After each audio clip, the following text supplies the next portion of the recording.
morning and welcome to CABWriter Comprehensive Part 4.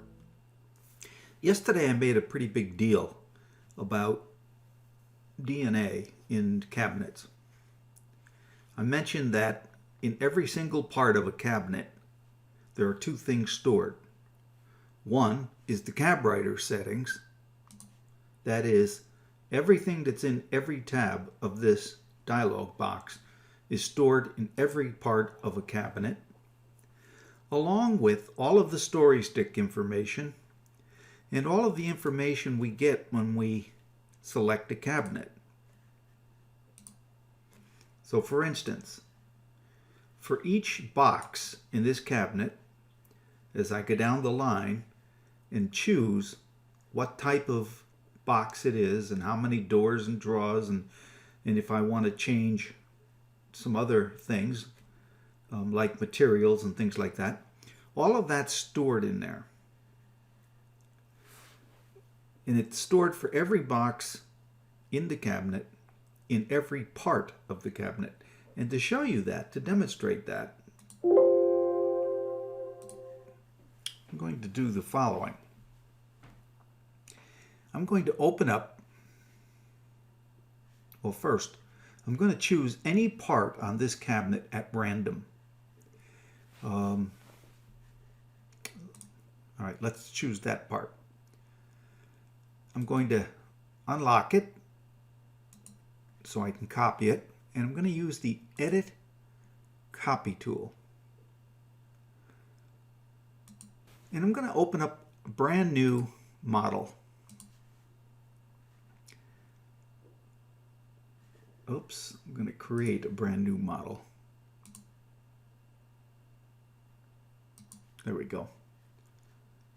And it says, do you want me to save changes to SketchUp Comprehensive Course Model? I'll say yes. I didn't make any changes, but that's okay. So now it's giving me a brand new model. It hasn't even been saved yet with a title. So the first thing I'm going to do is say Save As. And I'm going to save it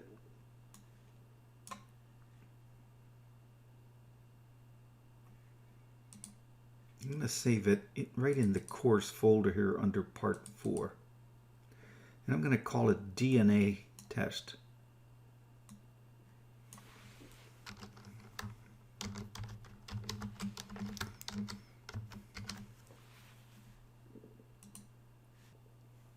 I'm going to create a CABWriter project by simply opening this and give it a project name, DNA Test.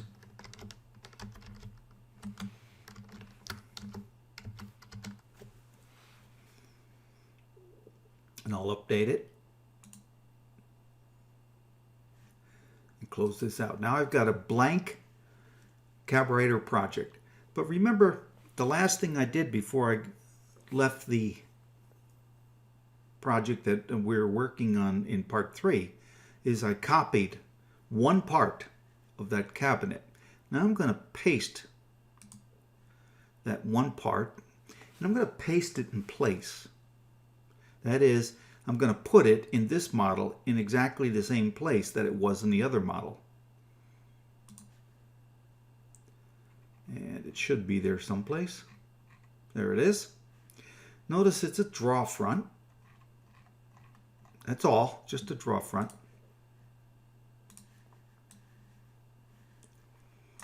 And without any magic, what I'm going to do is select it, right click, go to CABWriter, and say Redraw Selected Cabinet.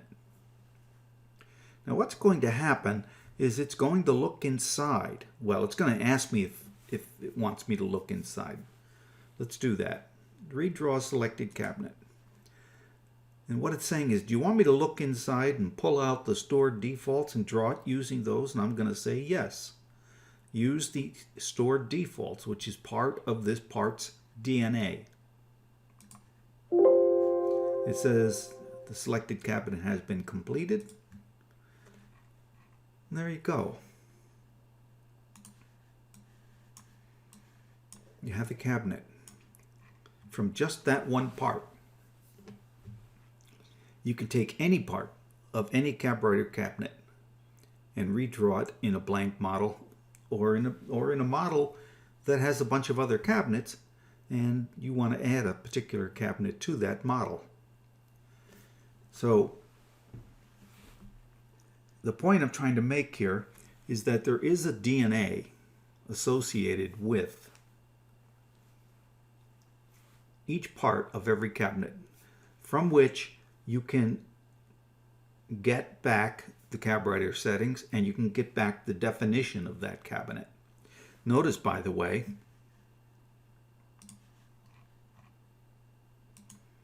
if I come down here 4 inches along the blue, that's the height of the toe kick, and measure this, it's 30 3/4 inch. If I add 1 1/4 inch for the countertop, I get 32 inches, and that is indeed the height of this cabinet in the other model. I wanted a cabinet that was 4 inches less than the standard 36 or 32 inches. So we have, in fact, completely reconstructed that cabinet with just that one part. Okay, that's just to demonstrate there's DNA, and I can show you now, as we proceed today, what else you can do with that DNA. So let's go back to our other drawing. So to complete this island, it's a simple matter of drawing a couple of cabinets here, or a couple of boxes, one cabinet. But when I drew this cabinet, I changed the Cabriter settings, and I'll show you some of those changes that we made. For base cabinets, for instance, we changed this to 32 inches. We also changed the draws here for the 3-draw bank, if you recall, because we had changed the height of the countertop. I need to change those back. Well, I probably can't remember all the changes I made, so what I will do is I'll say refresh factory settings, or reload factory settings. And that puts me back to the place I've been before I made changes to it. It says I should save my model to keep those changes, which I will.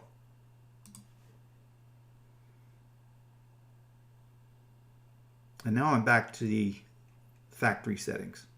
And I'm going to add 2 cabinets here. Let's see what 2 cabinets those are. Okay, here they are right here. And it's 2 boxes and 2 draws per box. And while it may not look like it, these are standard base cabinets, but their depth has been changed to the same depth as upper cabinets, 13 inches. I'm going to do that here for the drawing we're working on right now. Let's go back. So I'll go to my base cabinets and change the depth from 24 inches to 13 inches.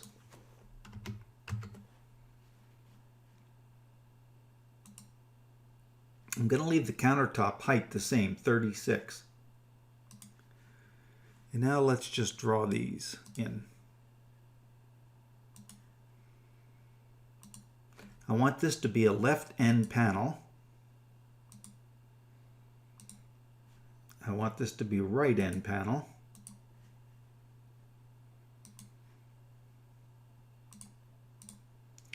And now I want these 2 boxes to be the same dimension. So one of the things I can do is hit Control key once. I've been hitting it twice for the distance tool, but if I hit it once, I get a C called the centering tool. And I can either go from the outside or inside, doesn't matter, but I need to do the same on both ends. And I'll click there, and notice it put a style right here in the middle. Now I can hit end, and I'm going to choose a standard base, 2 doors, And I'm going to do the same here. Standard base, 2 doors. There you go. Now we have that cabinet. And like we predicted, it's the same height as these cabinets over here, but its depth is 13 inches. Okay. We've completed the island. Now we're going to work on this part right here to finish up the base. But yeah, I can do this. Let's do this one first. Let's go to the other drawing.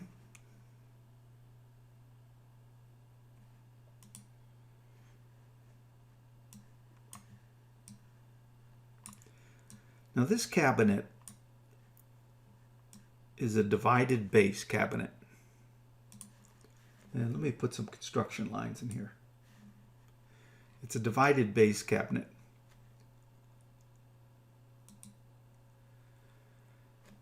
If I go to this height,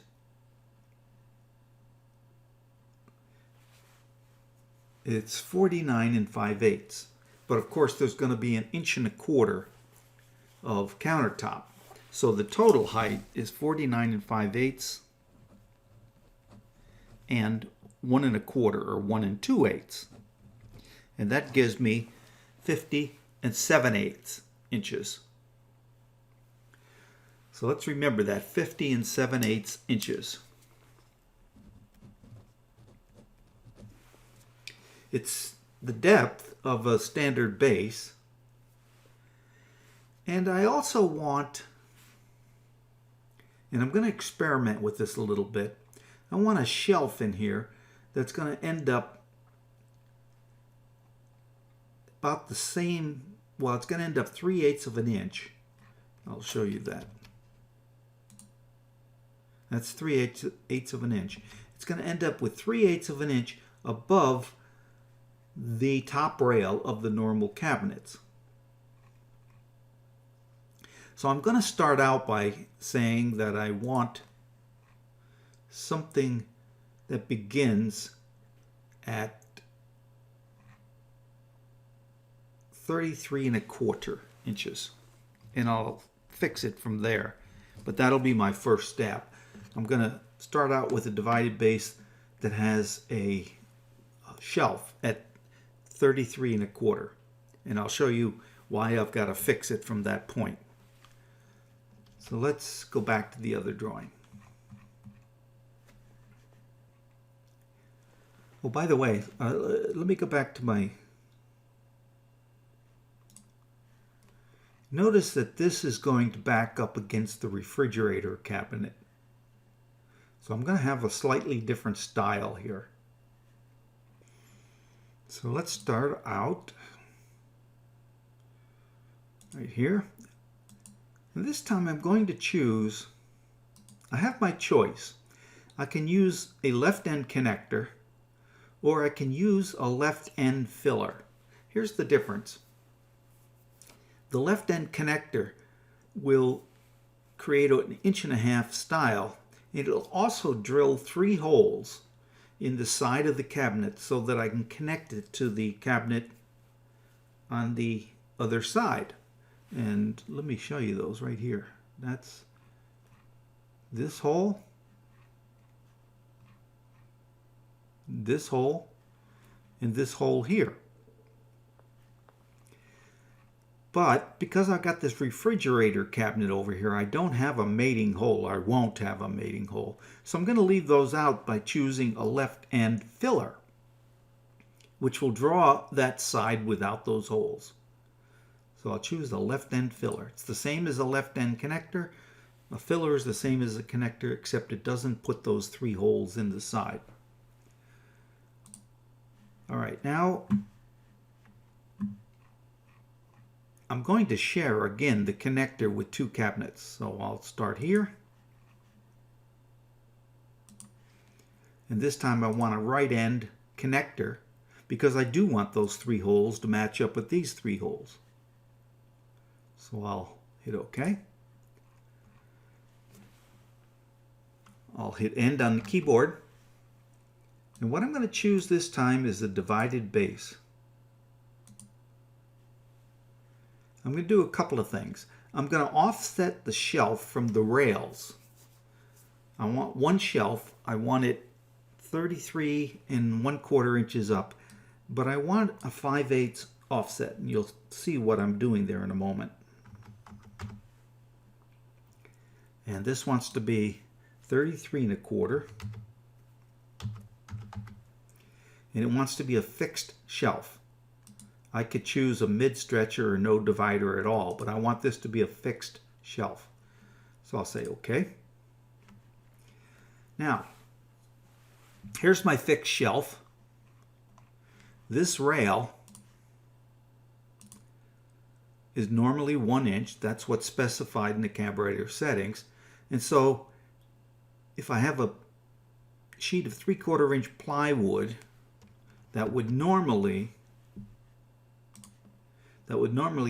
end up even with the top of this, and if I set it off 5/8 of an inch underneath, it would be the normal the normal 1/4 of an inch plus 3/8 of an inch, and that's how I get this 3/8 of an inch extrusion. And to see that, we'd have to go underneath. That's not going to be real easy. Well, there we go. Let's see if we can see it here.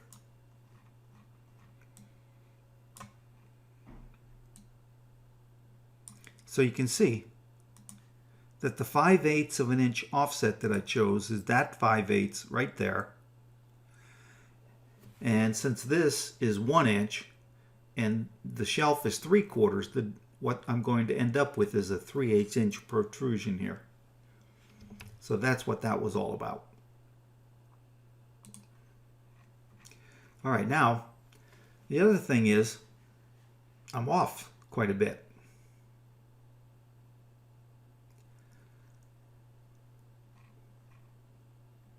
I'm not sure why.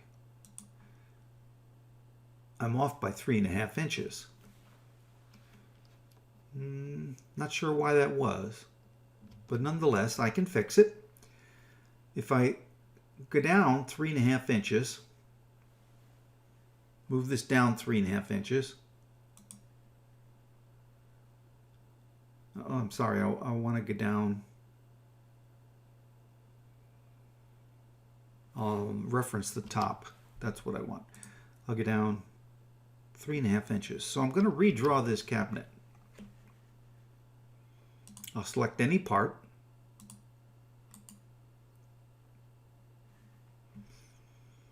I'm going to edit the cabinet. I'm going to use its DNA inside.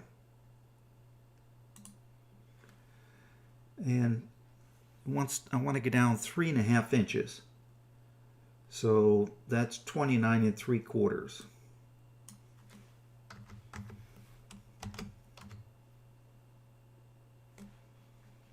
Let's see what happens.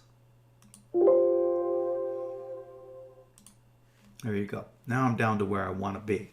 I've got these at the same height. But I also want this rail to kind of look like this rail. I want it to be, instead of 1 inch, I want it to be 1.5 inches. Now there's two ways I can do this. I could go back in to the default settings and go to face frame, and notice that the mid rails are 1 inch. If I make that 1.5 inches and update it, notice what happened here, by the way, when I updated it. If I'm going to put drawers in here of any kind, I need to fix this. But in this cabinet, I'm not going to have any drawers. All right, so I've updated that for 1.5 inch rail. Let's see what happens if I redraw this. This time, instead of editing cabinet, I'm going to redraw the selected cabinet.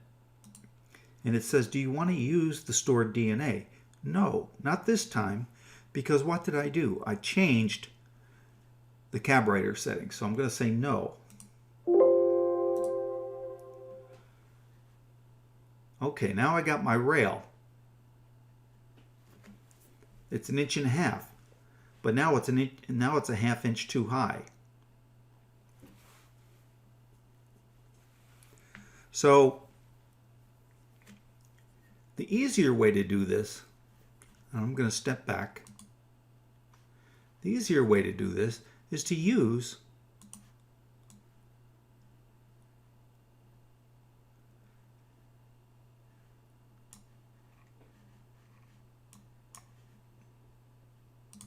the native properties of SketchUp. I'm just going to select this, unlock it, and I'm going to pull it down. Whoops, I have to go into Edit Component Mode first. I'm going to pull this bottom edge down.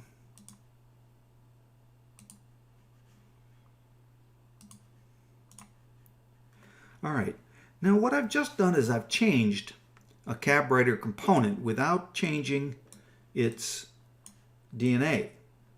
That's what happens when you edit using native tools. And so if you ever want to redraw this cabinet, you don't want to have to make that change again. You want it to remain the way it is. Now let me show you. If I were to go in and redraw this cabinet, redraw selected cabinet, notice what happened. It went back to the 1 inch because that's what's stored inside. But let me select it and open up one of two dialog boxes. I can either open up Extended Entity Info and notice that it's not a carburetor protected part. I could also open up a tool called Rename Component, which is used to rename components, and I'll show you that later. And here you'll also see it's not a carburetor protected part. I can protect it with either one of these dialog boxes. I'm going to do it with this dialog box. I'll close that out. Now I'm going to redraw this cabinet.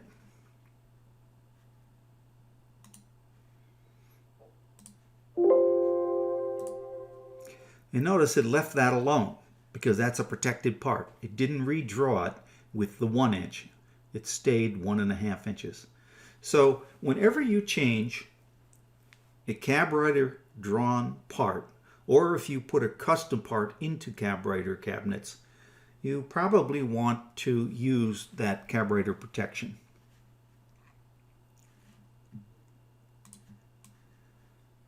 Okay, so now we've got the thing we want. Now we have one other problem. Notice how tall this is. It's 90 inches. We didn't want it 90 inches tall. We wanted it 50 7/8. And that's another one of those things that we didn't change. So now we can go back to the base tab and say we don't want 90 inches for a divided upper, or a divided base rather. We want it to be 50 7/8.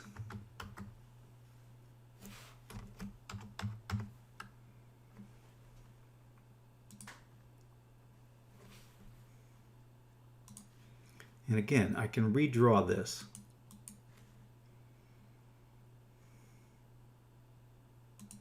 Redraw selected, but I don't want to use the stored defaults because I just changed one.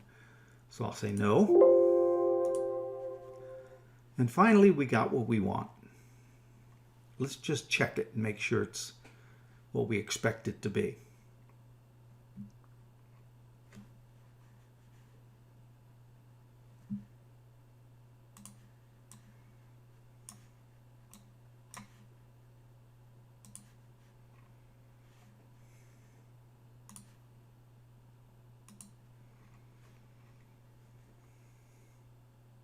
(15 7/8).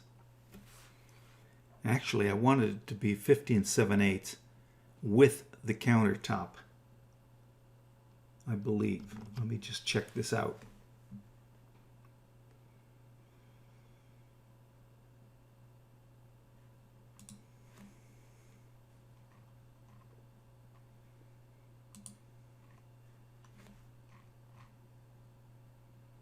Yeah, I want it to be 49 5/8 without the countertop. The reason is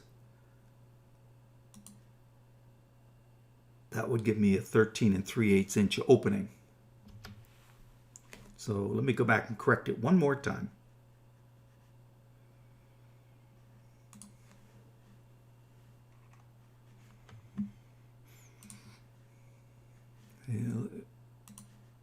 The opening we have right now is 1.25 inches too much. So I'll go back to my settings. Instead of 15 7/8, I want it to be 49 5/8.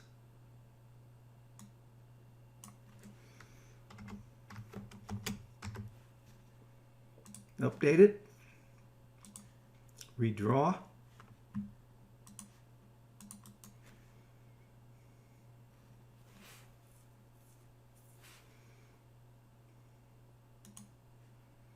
No. I changed my carburetor settings again, so I'll say no. And there we go. Now I really do have what I want.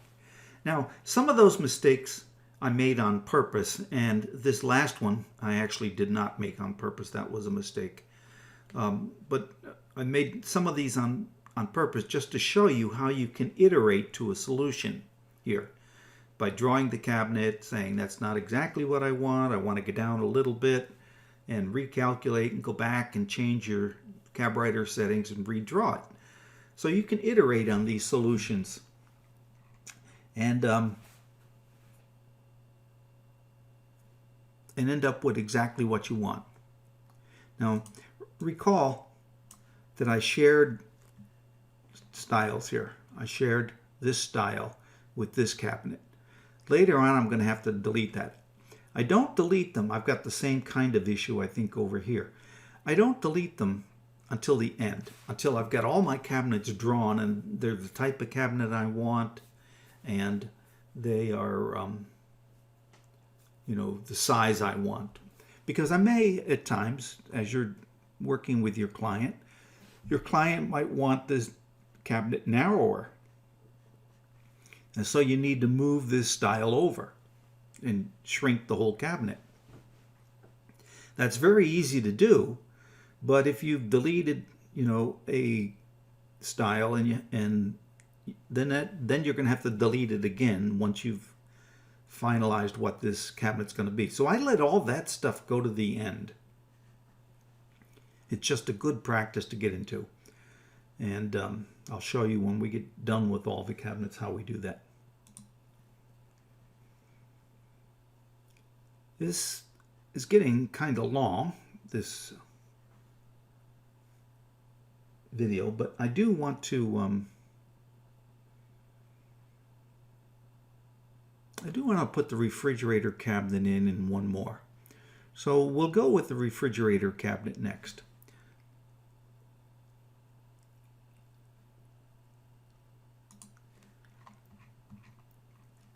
This refrigerator cabinet's always drawn on a construction line that defines the front edge of the cabinet itself, the box itself, I should say, the box.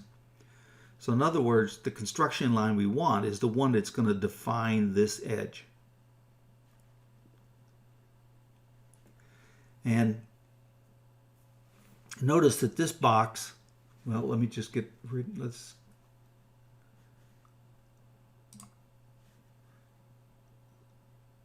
upper boxes and upper face frame. Okay, notice that this box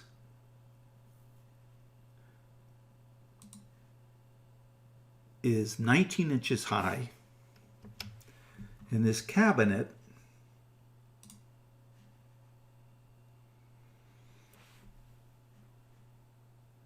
Let's get rid of the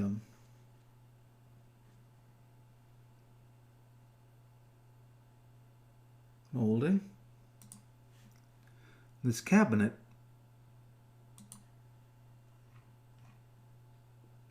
is 30.5 inches deep, 19 inches high and 30.5 inches deep. I'm going to write those down so I can remember them. All right, let's go back to our other drawing.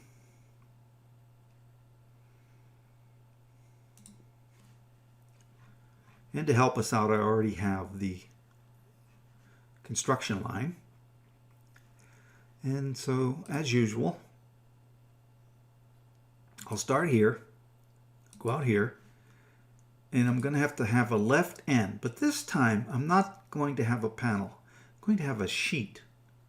In other words, this cabinet's not going to be dressed up with a panel at the end. It's going to be dressed up with a finished sheet. It may be a different type of plywood. You know, it may be a cherry plywood or something like that, but it'll be a left end sheet. And this one's going to be a right end sheet.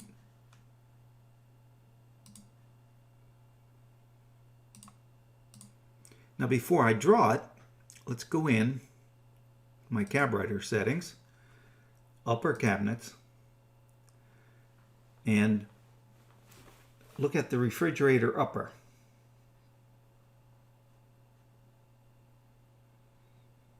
Nothing I need to change here, but I do need to change the cabinet height to 19 inches for the upper.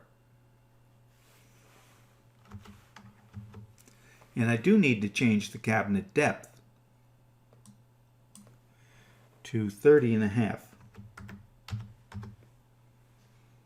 And hit update. Close this out. Now I can hit end on the keyboard and choose refrigerator upper. I'll want 2 doors, and that's the default. Something is really wrong there. Did I use, I used the wrong construction line. So I'm just going to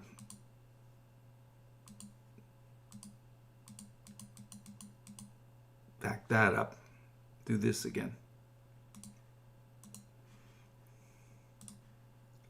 So that's a left end sheet.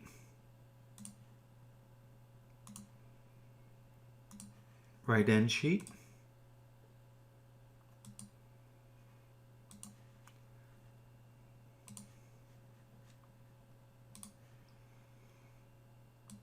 $19,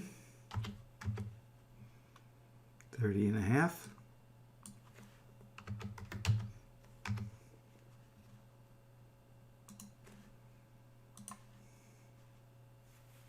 Hit end and select my refrigerator upper.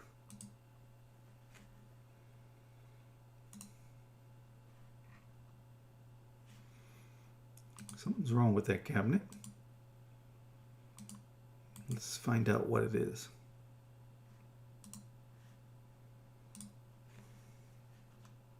Oh, I didn't hit refrigerator upper. There we go. That's what we want. So you can make mistakes here. That was not an intentional one. That was a real mistake. And recover from them pretty easily. I want to draw one more cabinet. No, I'm going to save it for the next. I'm going to save it for part 5, I guess it is. And that'll be this cabinet out here. And then we're going to finish the uppers. There's not many of them, so we can probably finish all of that in the next session. And then in the session after that, we got a lot of fixing up of things to do. And I'll show you how to do that. All right. Until part 5, have a good day.